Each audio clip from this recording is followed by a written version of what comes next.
अथ षष्ठीतमो अध्याय पौंड्रक और काशीराज का उद्धार। श्री शुक उवाच।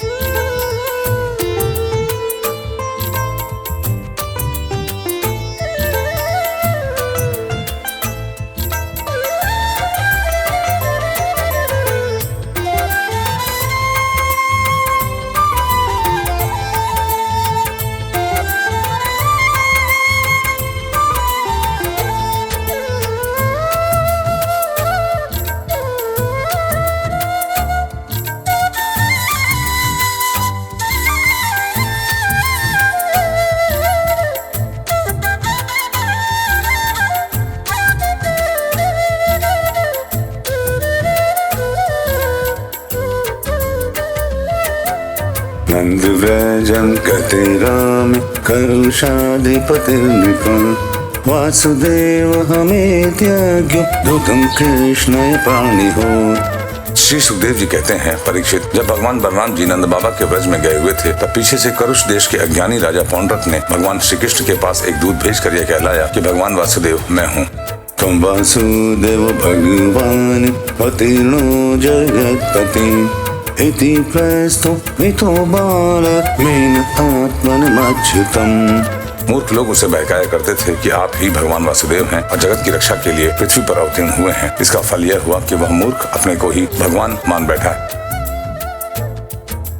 दूतं च प्राहिणो नंद कृष्णाय वित्तवर्त्मने द्वारकायां यथा बालो रिपो बालकृतो बुधा।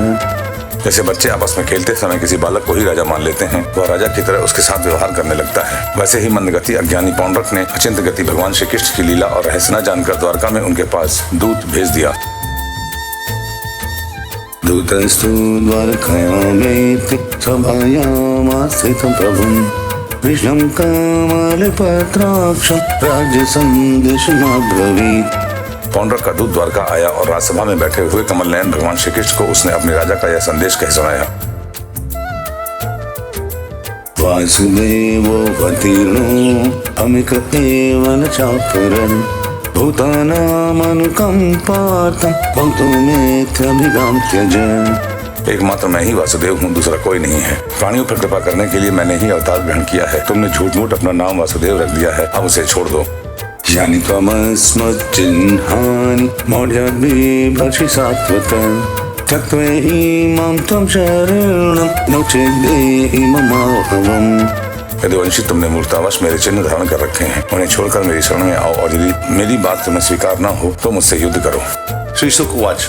कथनं तदुपाकर्ण्य पौंड्रकस्यात्ममेधसः उग्रसेनादय सम्य उचकजः सुस्तदा।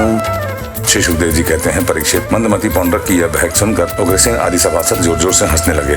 उवाच दूतं भगवान् परिहासकथां मनु अशिक्षे मूढचिह्नानि यस्त्वमेकं विकथसे मुखं तदपि नायाज्ञ पङ्ककृत्रिभटिर्वितः शयिष्यसि हतस्तत्र पविता शरणं शृणामि। उन लोगों की हंसी समाप्त हो जाने के बाद भगवान श्री कृष्ण ने दूत से कहा, तुम जाकर अपने राजा से कह देना कि रे मूढ़, मैं अपने चक्र आदि चिन्ह यूं नहीं छोड़ूंगा। इन्हें मैं तुझ पर छोड़ूंगा और केवल तुझ पर ही नहीं, तेरे उन सब साथियों पर भी जिनके बहकाने से तू इस प्रकार बहक रहा है। उस समय मूर्ख तो अपना मुख छुपाकर औंधे मुंह गिरकर चील गीद बटेर आदि मांस भोजी पक्षियों से घिरकर सो जाएगा और तू मेरा शरणदाता नहीं, उन कुत्तों की शरण होगा जो तेरा मांस चीत चीत कर खा जाएंगे। इति दूतस्तदाक्षेपं स्वामिने सर्वमाहरन् कृष्णोऽपि रथमास्थाय काशीमुपजगामः। परीक्षित, भगवान का यह तिरस्कार पूर्ण संवाद लेकर पौंड्रक का दूत अपने स्वामी के पास गया और उसे कह सुनाया। इधर भगवान श्री कृष्ण ने भी रथ पर सवार होकर काशी पर चढ़ाई कर दी। पौंड्रकोऽपि तदिदोगमुपलभ्य महारथम् अक्षौहिणीभ्यां संयुक्तो निश्चक्रामपुराद्रुतम्। भगवान श्री कृष्ण के आक्रमण का समाचार पाकर महारथी पौंड्रक भी दो अक्षौहिणी सेना के साथ शीघ्र ही नगर से बाहर निकल आया। तस्य काशीपतिर्वेथ प्रश्नग्रहोन्वजान्नृप अक्षौहिणी विस्तीर्णी प्रपश्यत् पौंड्रकं हरिम्। काशी का राजा पौंड्रक का मित्र था, अतः वह भी उनकी सहायता करने के लिए 3 अक्षौहिणी सेना के साथ उसके पीछे पीछे आया। परीक्षित, अब भगवान श्री कृष्ण ने पौंड्रक को देखा। शंखार्यसी गदाशांग श्रीवत्साद्युपलक्षितम् बिभ्राणं कौस्तुभमणिं वनमाला विभूषितम्। पौंड्रक ने भी शंख चक्र, तलवार, गदा, शांग धनुष और श्रीवत्स चिन्ह आदि धारण कर रखे थे। उसके वक्षस्थल पर बनावटी कौस्तुभ मणि और वनमाला भी लटक रही थी। कौशय वससी पीत वसानं गरुडध्वजम् अमूल्यमूल्याभरणं पुरन्मकरकुण्डलम्। उसने रेशमी पीले वस्त्र पहन रखे थे और रथ की ध्वजा पर गरुड़ का चिन्ह भी लगा रखा था। उसके सिर पर अमूल्य मुकुट था और कानों में मरकराकृत कुंडल जगमगा रहे थे। दृष्ट्वा तामात्मनस्तुल्य विषं कृत्रिमस्थितम् यथा नटं रंगगतं विजहास वृषं हरिम्। उसका यह सारा का सारा वेश बनावटी था, मानो कोई अभिनेता रंगमंच पर अभिनय करने के लिए आया हो। उसकी वेशभूषा अपने समान देखकर भगवान श्री कृष्ण खिलखिलाकर हंसने लगे। शूलर्गदा विपरि शक्तिष्टि प्रासतुमरः असीदे पटिशर्माण प्रहरन् नर्यो हरिम्। अब शत्रुओं ने भगवान श्री कृष्ण पर त्रिशूल, गदा, मुद्गर, शक्ति, सृष्टि, प्रास, तोमर, तलवार, पट्टिश और बाण आदि अस्त्र शस्त्रों से प्रहार किया।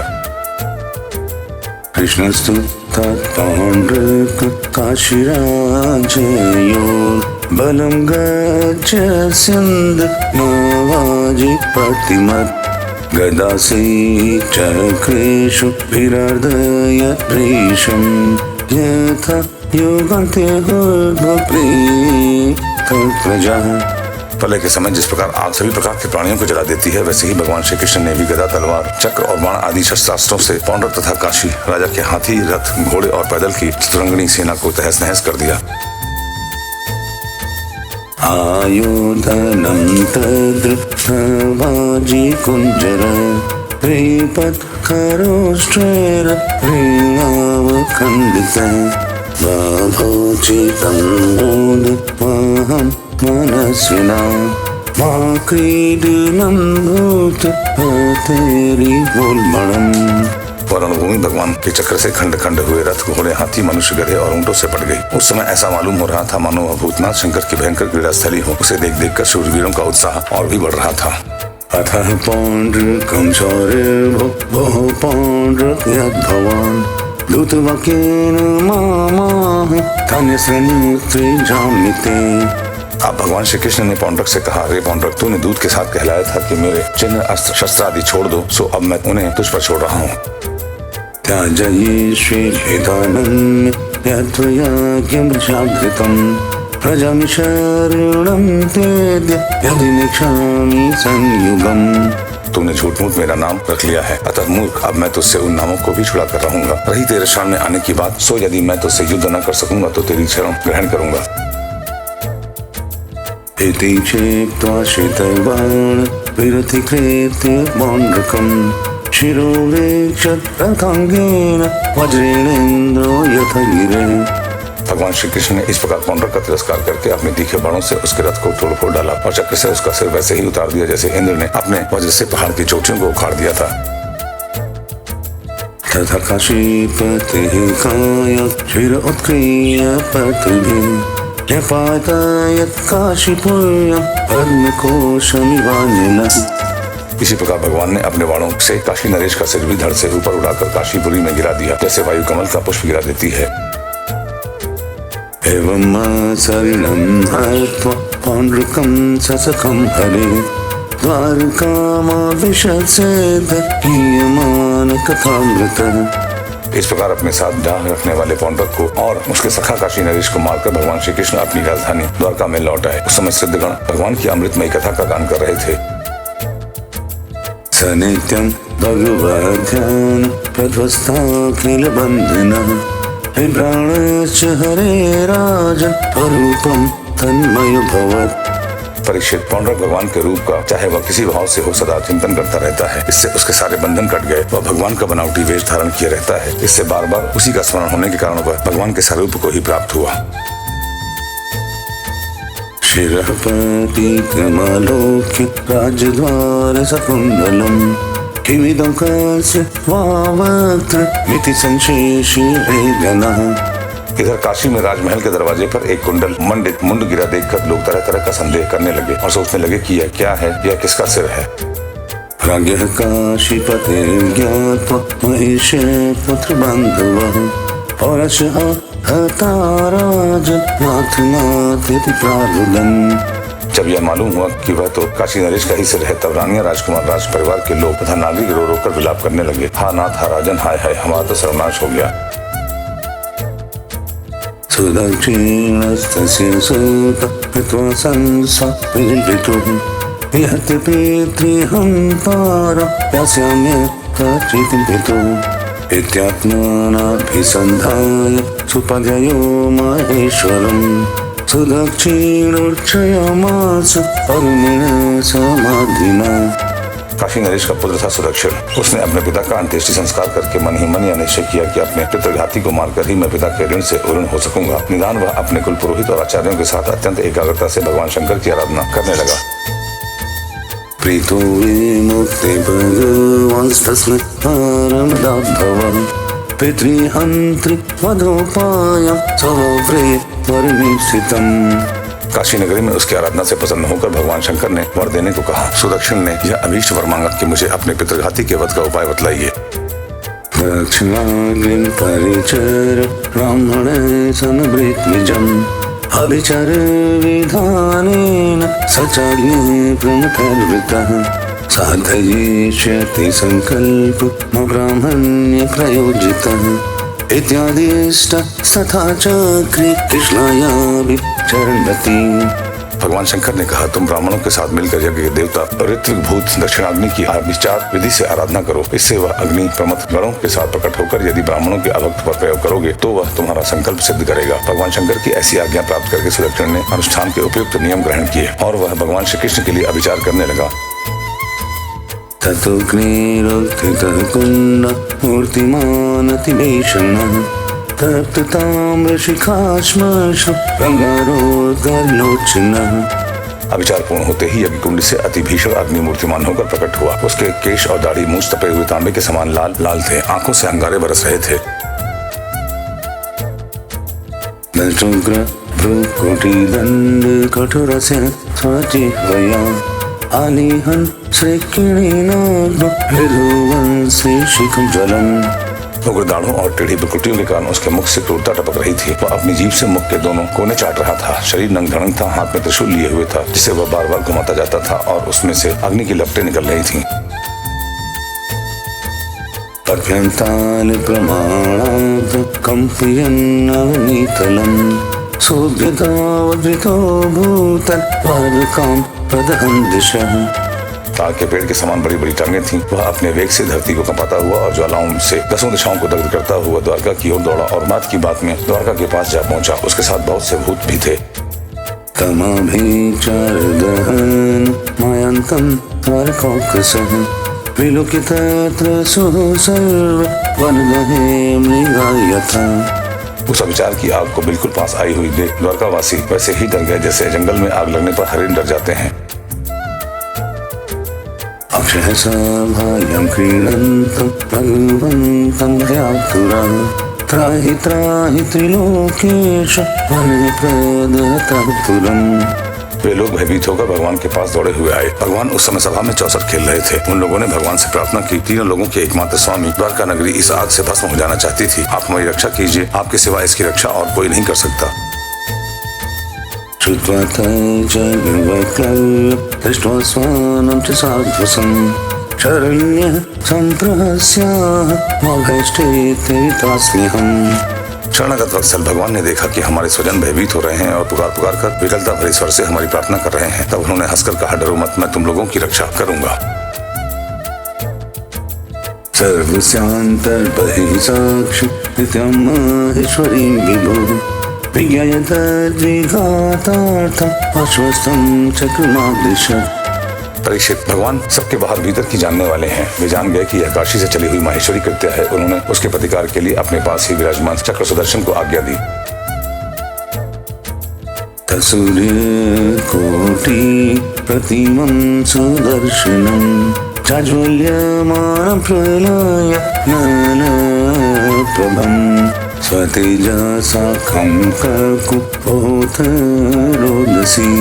चक्रं मुकुन्दास्त्र अथग्निमार्दयत्। भगवान मुकुंद का प्यारा अस्त्र सुदर्शन चक्र कोटि कोटि सूर्यों के समान तेजस्वी और प्रलयकालीन अग्नि के समान जाज्वल्यमान है। उसके तेज से आकाश, दिशाएं और अंतरिक्ष चमक उठे और अब उसने उस अविचार अग्नि को कुचल डाला। कृत्यानलः प्रतिहत सरथाङ्गपाणे रास्ताज ससरिप भग्न मुखनिर्वेत वाराणसीं परिसु प्रेत्य सुदक्षिणं तम् सतिज्ञानं समादाय स्वकृतो विचारः। भगवान श्री कृष्ण के अस्त्र सुदर्शन चक्र की शक्ति से कृत्यारूप आग का मुख टूट फूट गया, उसका तेज नष्ट हो गया, शक्ति कुंठित हो गई और वहां से लौटकर काशी आ गई तथा उसने ऋत्विजाचार्यों के साथ सुदक्षिण को जलाकर भस्म कर दिया। इस प्रकार उसका विचार उसी के विनाश का कारण हुआ। चक्रं सर्वेषु तदनुप्रविष्टं वाराणसी साट्यसभालयापणां सगोपुराट्टान ककुषे संकुलं सकुशेहस्याश्वरथानशालां तत्त्वा वाराणसीं सर्व विष्णुश्चक्रं सुदर्शनं भूयः पार्श्वमुपातिष्ठ कृष्णस्य क्लिष्टकर्मणः। कृत्या के पीछे पीछे सुदर्शन चक्र भी काशी पहुंचा। काशी बड़ी विशाल नगरी थी। वह बड़ी बड़ी अटारियों, सभा भवन, बाजार, नगर द्वारों के शिखर, चार दीवारियों, खजाने, हाथी, घोड़े, रथ और अन्नों के गोदाम से सुसज्जित थी। भगवान श्री कृष्ण के सुदर्शन चक्र ने सारी काशी को जलाकर भस्म कर दिया और फिर वह परमानंदमयी लीला करने वाले भगवान श्री कृष्ण के पास लौट आया।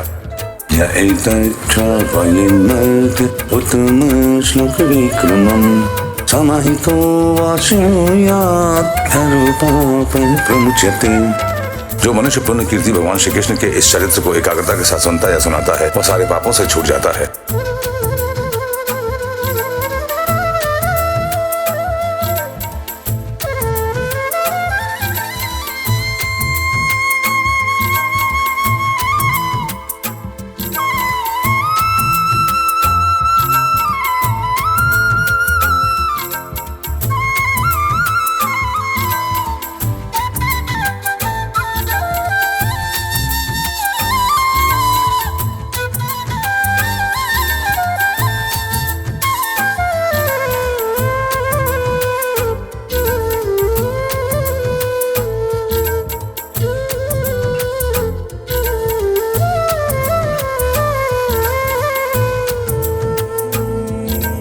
इति श्रीमद्भागवते महापुराणे परमहंस्यां संहितायां दशम स्कन्धे उत्तरार्धे पौंड्रकादि वधो नाम षट्षष्टितमो अध्यायः।